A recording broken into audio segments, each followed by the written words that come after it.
হাসিনা রাজনৈতিকভাবে পরাজিত হয়েছে, কিন্তু তার যে কালচারাল এস্টাবলিশমেন্ট সেটা এখনো বিভিন্ন জায়গায় থেকে গেছে। এই কালচারাল এস্টাবলিশমেন্টদেরকে আমাদেরকে ভাঙতে হবে। আমাদের প্রদর্শনীর মাধ্যমে, আমাদের মঞ্চ নাটকের মাধ্যমে, আমাদের যে কালচারাল ফেস্ট হবে সেটার মাধ্যমে আমরা তুলে ধরার চেষ্টা করব এবং এর মাধ্যমে এই মুজিববাদের যে কালো ছোঁয়া, তাদের যে রোগ, সেটাকে আমরা সম্ভব উৎপাদন করবো ইনশাআল্লাহ।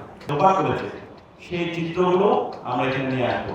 তো আমরা আশা করছি একটি সরকারের সবচেয়ে বড় চিত্র প্রদর্শনী এবং কালচারাল অনুষ্ঠান হতে যাচ্ছে এবং আমাদের প্রতিদিনের প্রোগ্রামের মধ্যে ডাইভার্সিটি আছে। প্রদর্শনীর পাশাপাশি আমাদের এখানে মঞ্চ নাটক থাকবে, সঙ্গীত থাকবে, এরপর হচ্ছে ফিল্ম থাকবে, বিভিন্ন ধরনের আয়োজন থাকবে।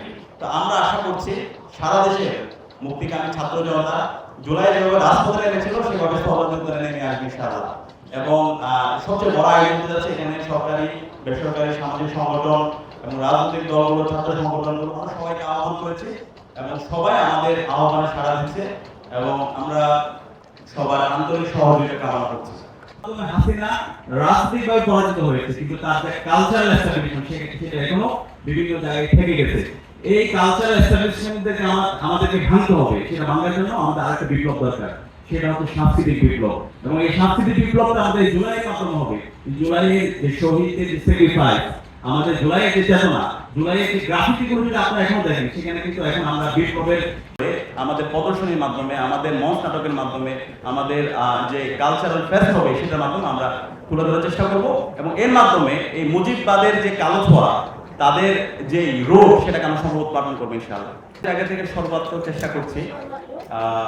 এখন যেটা এটা হচ্ছে আমাদের সরকারের জায়গায়, এখন পর্যন্ত আমরা যদি দেখি সরকারের যত প্রতিষ্ঠান আছে, শিল্পকলা একাডেমি থেকে শুরু করে সারা দেশে যেখান থেকে এই সংস্কৃতিগুলো বিকাশ হবে, এখানে এখন কালচারাল ফেসিসটা বসে আছে। এটা আমাদের জন্য খুব অপ্রত্যাশিত। তো আমাদের এই 4 দিনের যে প্রদর্শনী এবং এখানকার যে কালচারাল ফেস, এখান থেকে আমরা এই মেসেজটা দেবো, এই ফেসিবাদের দূষণরা যারা শিল্পকলায় বসে আছে, যারা বিভিন্ন কালচারাল যে রাষ্ট্রের ইনস্টিটিউশনগুলো আছে সেখানে যারা বসে আছে, তাদেরকে যদি ওইখান থেকে তাদেরকে উইথড্র করা না হয়, তাহলে আমরা আরেকটি মাঠ পর্যায়ে আন্দোলন ডাক দেব। আমরা আশা করছি, আমরা সরকারের সাংস্কৃতিক উপদেষ্টার সাথে আলাপ করেছি এবং তাদেরকে বলেছি এই ফেসিবাদের সকল দূষণদেরকে সমূল উৎপাদন করতে হবে এবং সেখানে যারা জুলাইয়ের চেতনাকে ধারণ করে এবং জুলাই বিপ্লবে যারা মাঠে ছিল, এই সমস্ত কম্পিটেন্ট, অনেস্ট, ইন্টিগ্রিটি সম্পন্ন মানুষদেরকে এই সমস্ত জায়গায় নিয়োগ দিতে হবে।